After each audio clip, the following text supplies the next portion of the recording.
Seigneur. Je viens de la 5e CEPA Bagira, où j'ai connu. Je remercie le pasteur et tous les consistoires pour nous avoir associés à partager et méditer la parole de Dieu ensemble.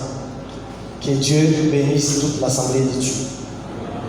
Nous allons commencer notre message en lisant la parole de Dieu dans le livre de Daniel, chapitre 1er, verset 17. Le livre de Daniel, chapitre 1er, verset 17. Si nous avons trouvé, nous lisons au nom de notre Seigneur Jésus-Christ. Dieu accorda à ces 4 gens la sagesse. Il leur accorda donc de la science, de l'intelligence dans toutes les lettres et de la sagesse. Et Daniel expliquait toutes les visions et tous les songes. Amen. Bien-aimés dans le Seigneur, notre thème de ce matin, je l'ai ainsi intitulé « Dieu honore toute personne qui l'honore ». Dites Amen. Amen. Dieu honore toute personne qui l'honore. Je souhaite que ce matin, que Dieu vous honore. Alléluia. Amen. Que Dieu vous honore, ma soeur. Que Dieu vous honore, mon frère. C'est une grâce et promesse spéciale de notre Dieu. J'ai cherché dans mon dictionnaire à savoir le verbe honorer. On m'a donné beaucoup d'éléments, mais je suis allé retrouver les explications au moins dans la Bible au travers de certains personnages importants qui ont écrit certains livres de la Bible. Et j'ai trouvé dans Luc 11, verset 28, la Bible déclare que honorer Dieu, c'est écouter sa parole et la garder.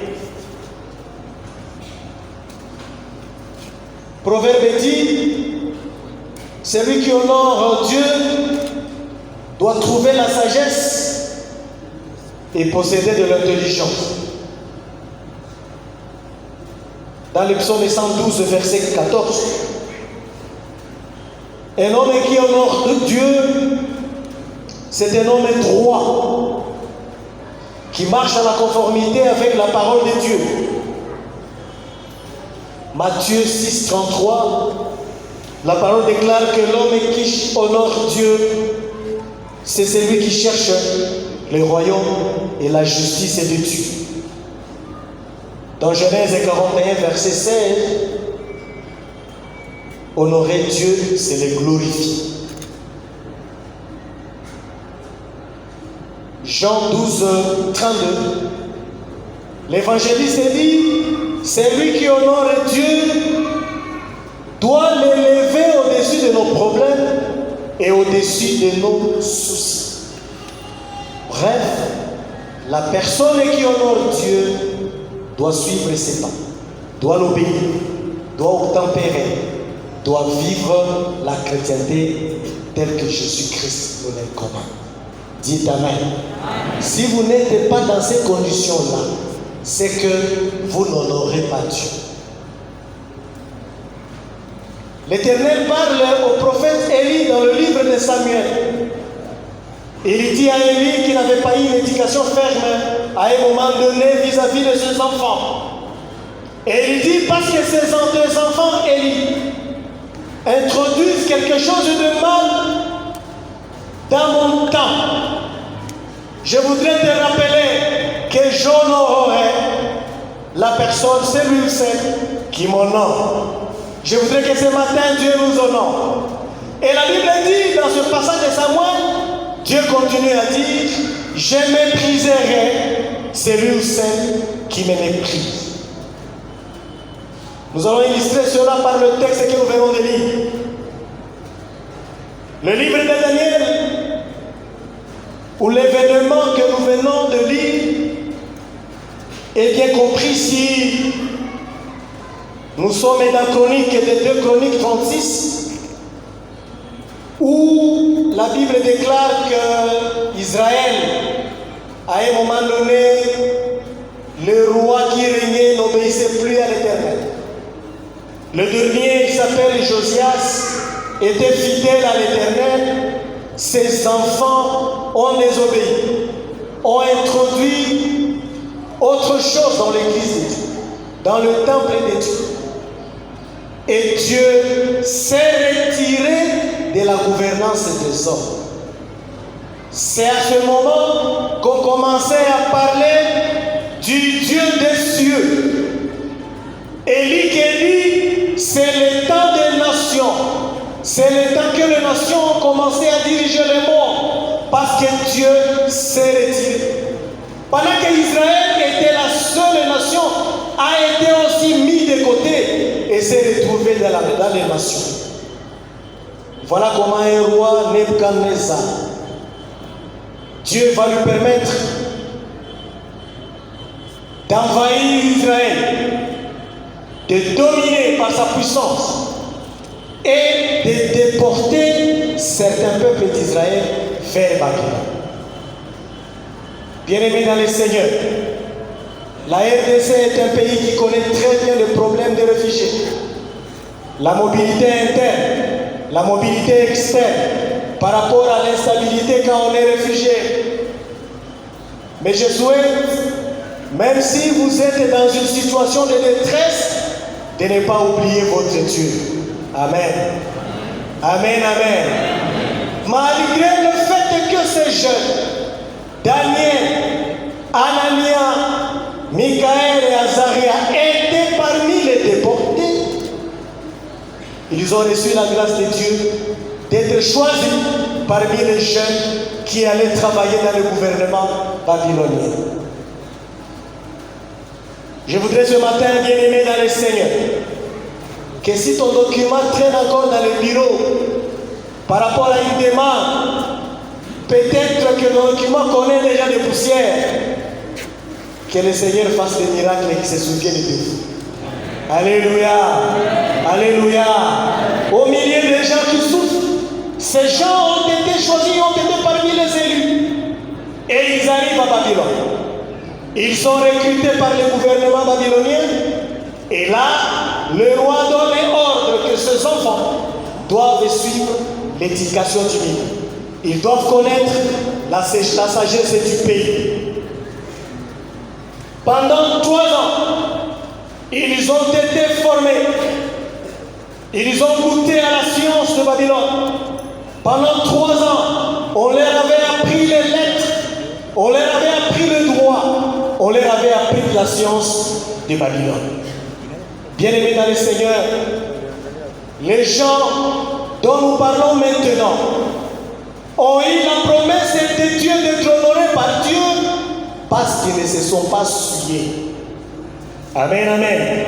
La Bible déclare, lorsqu'ils arrivent, on devrait les entretenir, leur proposer à manger, leur proposer des bons habits, des bons soins, un encadrement intéressant. Mais, au chapitre 6, au chapitre 8 de ce premier chapitre, Daniel est résolu de ne pas s'essuyer par les mains du roi et par les vins dont le roi privait. Et il pria les chefs des eunuques de ne pas l'obliger à s'essuyer. Que Dieu nous préserve de nous souiller. Alléluia. Alléluia. Il y a des gens qui profitent du changement du lieu pour s'essuyer.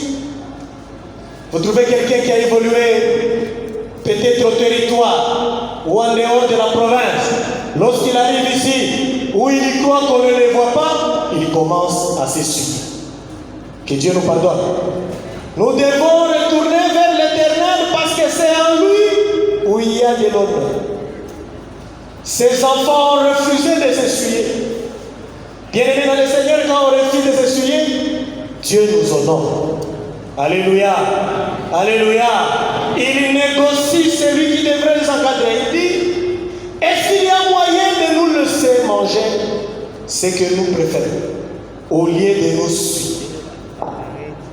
Si vous prenez vos légumes pour la gloire de Dieu, il y a des bénédictions dedans. Alléluia, alléluia, alléluia. Tout le monde n'a pas la chance de prendre du poulet. Tout le monde n'a pas de chance de manger les poissons du lac Kivu.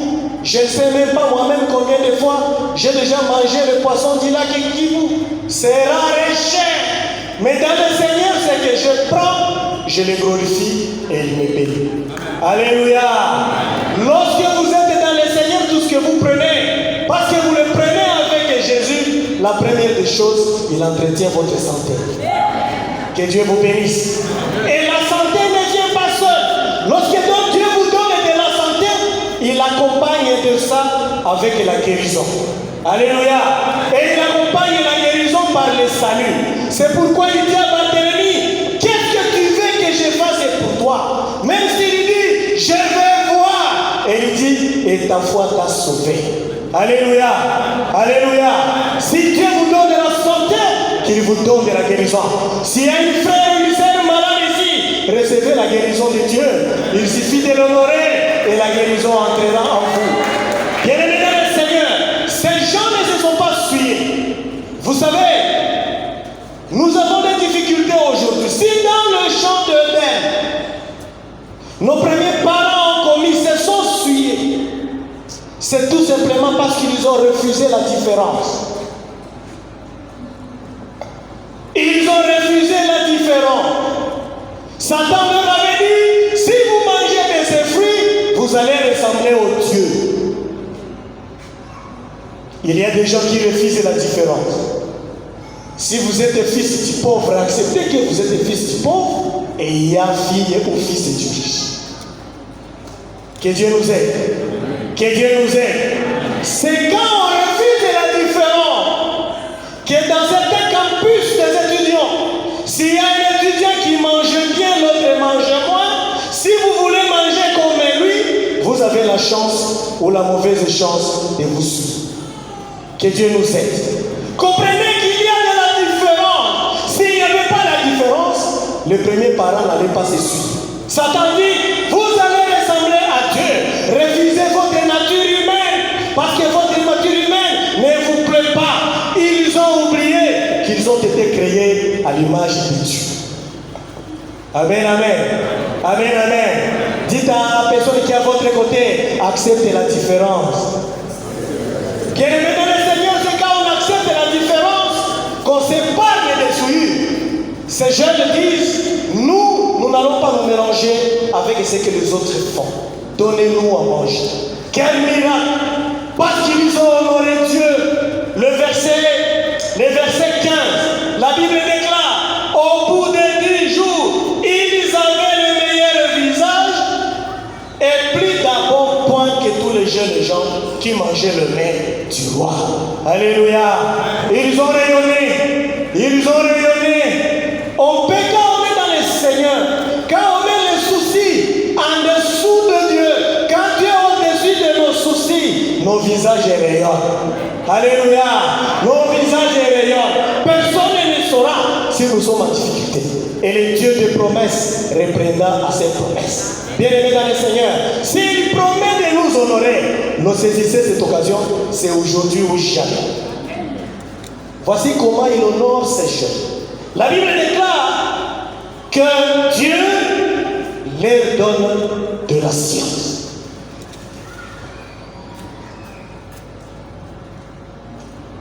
Vous savez que la science,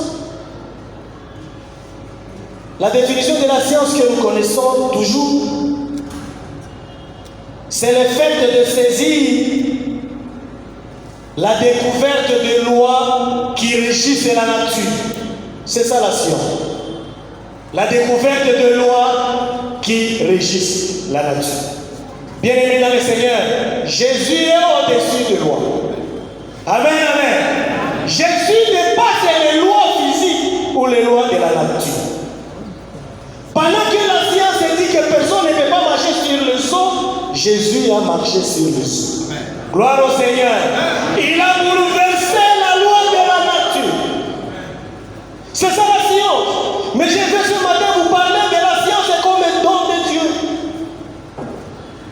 Si vous avez de la science comme un don de Dieu, bien-aimé dans le Seigneur, vous allez saisir à travers la création la grandeur et la puissance de notre Dieu. Dites Amen. Dites Amen. C'est la science que je vous cherche ce matin. De voir dans tout ce que dans la nature, en observant ce que vous connaissez, allez y trouver la grandeur de Dieu. Alléluia. Alléluia. Cela fera ce que si votre voisine ou votre voisin dépend là où vous êtes assis, vous regardez votre voisin ou votre voisine, vous dites, il y a les merveilles de Dieu en celui-ci. Alléluia. Et quand vous voyez la grandeur de Dieu dans la création, bien-aimés dans le Seigneur, dans les églises, il n'y aura plus de division. Dans les églises, il n'y aura plus de haine. Dans les églises, il n'y aura plus de poison. Parce que Dieu est grand et c'est lui qui est notre âme. Les dons de l'intelligence, bien-aimés, nous évitent deux pièges. Le premier piège, c'est de nous considérer comme les propriétaires de la création. Que Dieu nous aide. Dans l'histoire de l'humanité, il y a des gens qui se croyaient savants. Il y a des gens qui croyaient qu'ils étaient intelligents, qui ont pensé que l'existence a précédé l'essence. C'est-à-dire, ils se sont retrouvés sur cette terre ici et ce sont eux qui ont commencé à créer ce qui existe. Mais si vous avez de la science de Dieu, vous n'allez pas raisonner comme ça. Vous allez raisonner en disant, il y a un créateur. Alléluia. Un physicien de grand renom a essayé de dire ce qui suit quand il s'est approché de Jésus. Il a dit, la science peut arriver à nous démontrer le début des événements, mais la science ne nous donnera jamais la dernière cause. Bien-aimés dans le Seigneur, derrière tout ce que nous voyons, il y a Jéhovah. Alléluia. Alléluia. C'est la science dont je vous parle ce matin, de voir la grandeur de Dieu dans les créatures, de se retrouver dans la présence de Dieu et voir que vous êtes nuls sans le Seigneur, vous n'êtes rien. D'ailleurs, la Bible déclare, tout ce que vous pouvez avoir comme science, si vous n'avez pas Jésus, c'est de la folie. Que Dieu nous aide. Deuxième écueil, deuxième piège à éviter. La science que nous connaissions avant arrête pour nous de croire que la nature offre la réponse à tout. La nature ne donne pas la réponse à tout. Il y a des situations de la vie où il faut une autre main. Une main qui n'est pas courte pour nous bénir. Une main qui n'est pas courte pour bouleverser tous les calculs humains. Et c'est la main de Dieu. Alléluia. C'est cette main de Dieu. Alors, si vous connaissez cela, que la nature est limitée, on doit tourner vers le Seigneur. Je vous fais un témoignage petit. Bien-aimé dans le Seigneur, j'ai écrit mon travail que je voulais présenter à Kinshasa. Moi, je n'étais pas prêt. Au mois de mai de l'année passée, j'avais un travail que je devais présenter à Kinshasa. Mais je n'étais pas prêt, pas parce que mon texte n'était pas prêt, parce que je n'avais pas d'argent. J'avais contracté la dette à l'ISP. J'avais contracté la dette à Tchaï.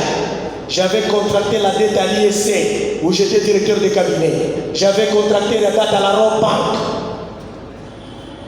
J'ai dit à ma femme, serrons les ceintures, contractons des dates pour que j'aille présenter ce document-là.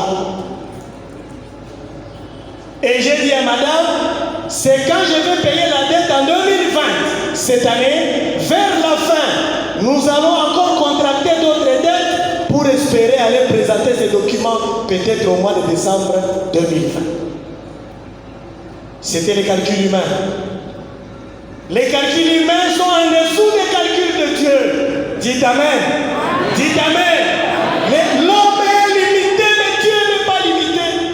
Pendant cette manière-là, j'arrive au mois de mai, un païen, comme dans le texte que nous sommes, dans le chapitre que nous avons lu.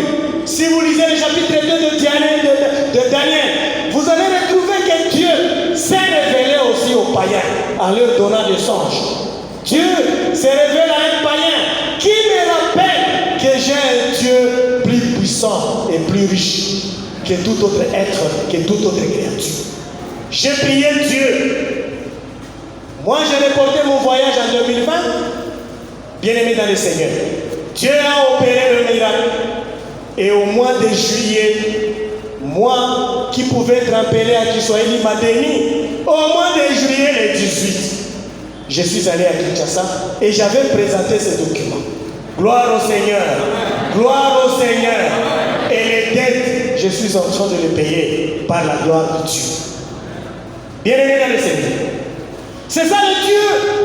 Si vous considérez la science comme un don de Dieu, si vous considérez la science comme quelque chose qui nous permet de comprendre la grandeur de Dieu, Dieu va se révéler en vous. Et il va produire beaucoup de choses. Et il va opérer des miracles. C'est pourquoi, quand ce matin, l'intention de l'Église, il est dit, Seigneur, donnez-moi le témoignage. Alléluia. Je vais te donner le mien. Que Dieu vous donne le témoignage. Et qu'il donne le témoignage pour cette Église. Amen. Amen, amen. Amen, amen. Dieu, c'est pourquoi Dieu dit à Daniel, même si tu es intelligent, tout le monde est né intelligent, mais la Bible dit, il lui donne encore de l'intelligence. Dieu ne s'était pas arrêté là. Dieu a donné à ces 4 jeunes de la sagesse. Amen, amen. De la sagesse. Dans le livre de Job, chapitre 28, verset 28, Job dit, la crainte de l'Éternel, c'est ça la sagesse. Osée l'avait déjà dit, la crainte de l'Éternel, c'est le commencement de la sagesse. Job aussi l'a dit, et Paul dans Timothée, parlant à Timothée, lui dit, Timothée, exerce-toi la piété, tu dois avoir une bonne conduite. Parce que l'exercice corporel, le sport, c'est bien, mais la bonne conduite au devant du Seigneur est beaucoup plus utile que le sport. Alléluia. Exerçons-nous à la piété pour que nous puissions être des références dans nos quartiers. Il est malheureux que quelqu'un vit dans son quartier. On ne l'a jamais associé à un problème. Mais voici comment nous nous réfléchissons ici chez nous. Ici chez nous, si le cadet de la famille est le plus riche, il devient le plus sage de la famille. Aucune décision importante ne peut pas être prise sans la présence de ce cadet parce qu'il a de l'argent. Non, la bonne sagesse, c'est la crainte de l'Éternel. Amen, amen. Amen, amen. Que Dieu nous préserve de nous suivre pour que nous puissions avoir de la crainte. C'est l'obéissance, c'est ça être sage. Voilà comment un personnage important, Salomon, il demande à Dieu la sagesse. Et Dieu lui accorda cette sagesse. Vous avez, Salomon a prononcé 3000 sentences. 3000 sentences. Salomon a composé autour de 1000 cantiques. Plus de 1000 cantiques. Salomon, par sa sagesse, s'est prononcé sur des questions en rapport avec les arbres, en rapport avec les animaux, en rapport avec la vie de tous les jours. Il s'est prononcé parce que Dieu lui a donné de la sagesse. Que Dieu nous donne ce don-là, de la sagesse, pour que nous puissions. Et ces jeunes gens, Dieu ne s'est pas arrêté là. Il a donné à ces jeunes gens, non seulement de la science, mais aussi de la sagesse. Dieu leur avait ajouté de l'intelligence. Bien-aimés dans le Seigneur, l'intelligence, c'est l'esprit qui la donne aux gens. C'est pourquoi Paul dit dans les Éphésiens, et c'est dont nous avons besoin aujourd'hui. Nous avons aujourd'hui besoin de l'intelligence renouvelée. Alléluia. L'intelligence est renouvelée. c'est cette faculté, cette capacité à raisonner correctement. Et c'est l'Esprit Saint qui nous aide à bien raisonner. J'ai observé comment Dieu a donné de l'intelligence à cette aumônerie. Vous savez, quand vous êtes visiteur, vous êtes observateur. Je voyais quand les gens changeaient, on remplaçait quelque chose sur le micro. Je ne sais pas si les autres ont vu ça. Même quand moi je parle, le micro que j'utilise n'est pas celui que l'officier a utilisé. Parce que vous avez de l'intelligence. On sait que coronavirus peut peut-être passer par le micro. Vous comprenez? Et on s'est dit, même si nous avons Christ, nous avons besoin d'une intelligence renouvelée. Alléluia! Alléluia! L'intelligence est renouvelée. C'est de savoir, même si on dit, nous avons marché sur les serpents et les scorpions, vous n'allez pas prendre les serpents.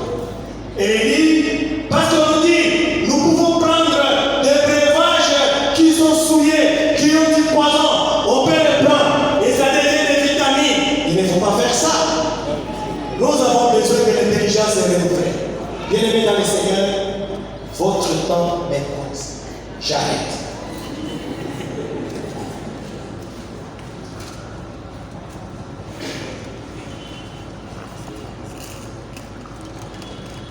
Bien-aimés dans le Seigneur, qu'est-ce que je dis? Lorsque vous aimez Dieu, il entretient votre être dans son complet. Dieu entretient votre physique. Amen, amen. Votre physique, en vous donnant la santé.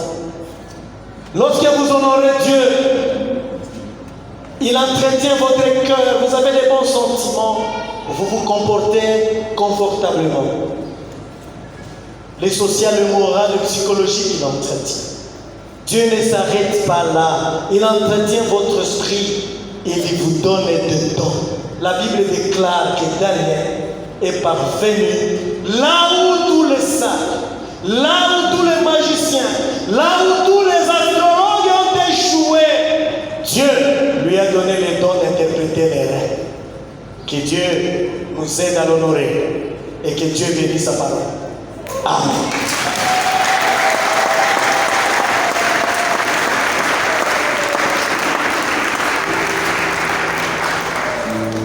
Prions. Merci Seigneur parce que tu es Dieu. Merci parce que tu es grand.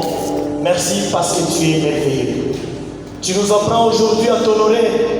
Parce qu'en t'honorant Jésus, tu as une promesse ferme pour nous. Toi aussi tu vas nous honorer. Seigneur Jésus, donnez-nous de la sagesse. Seigneur Jésus, renouvelle notre intelligence.